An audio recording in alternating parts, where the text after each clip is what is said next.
யார் இந்த KPY Bala? Bala exposed. Bala வந்து ஒரு சர்வதேச கைக்கூலி. இவன் ஒரு ஸ்கேமு. இவன் மாட்டோன்னு நினைச்சா வாங்கடா அடிக்கலாம். இந்த வண்டி தான் அண்ணன் கேபி பாலவன் எனக்கு வாங்கி கொடுத்தது. இதை வந்து நிறைய பேர் என்ன சொல்றீங்க, வண்டி வந்து வாங்கி கொடுக்கல, பொய்யானது, நம்பர் பிளேட்லாம் மறைச்சிருக்காங்கன்னு வந்து சொல்றீங்க. இது வண்டி ஜெப்ட் நான் தான் ஓட்டுறேன், அண்ணன் எனக்கு வாங்கி கொடுத்த வண்டி தான். எவ்வளோ வன்மம் இல்லை.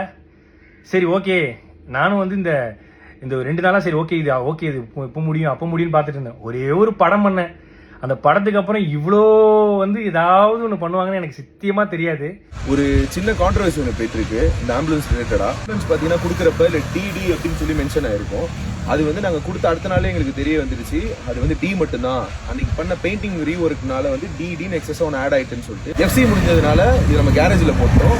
அதுக்கு ரீப்ளேஸ்மெண்ட்டாக ஆம்புலன்ஸ் நம்ம கொடுத்து அது பயன்பாட்டில் இருந்துட்டு தான் இருக்கு மக்களுக்கு. அதில் எந்த விதமான பிரச்சனையும் எதுவுமே கிடையாது. இந்த ஆம்புலன்ஸ் வந்து ஒரு நம்பர் பிளேட், ஒரு டி பிரச்சனை, சின்ன டி. அந்த டி பிரச்சனையை வச்சுக்கிட்டு எவ்வளோ பண்றாங்க. இந்த ஆம்புலன்ஸ் மூலியமாகவும் இந்த எத்தனை ஊருக்கு தண்ணி இல்லாத ஊருக்கு தண்ணி கிடைச்சி அந்த ஊர் மக்கள் வாழ்ந்துட்டு இருக்காங்க. எவ்வளோ ஆட்டோ டிரைவர்ஸ் இருக்காங்க. அது மட்டும் இல்லாமல் இந்த ஆம்புலன்ஸ் எவ்வளோ பேர் பிழைச்சிருக்காங்க இந்த ஆம்புலன்ஸ் சர்வீஸ்ல. அது இல்லாமல் எவ்வளோ பசங்க வந்து படிக்கிறாங்க. இதெல்லாம் சொல்லக்கூடாது. அதெல்லாம் யாரும் நம்ம வந்து நல்ல பண்ற விஷயங்களை பாசிட்டிவான விஷயங்கள் எதுவுமே போடுறதில்ல. ஏதோ ஒரு சின்ன டி ஸ்டிக்கர் பிரச்சனை, அதை வச்சுக்கினியும் எக்ஸ்போஸ்டு முகத்திரை கிழிஞ்சது அதுலயும் ஒருத்தர் போட்டிருக்காரு சர்வதேச கைக்கூலியா. ஐயா நான் தினக்கூலி.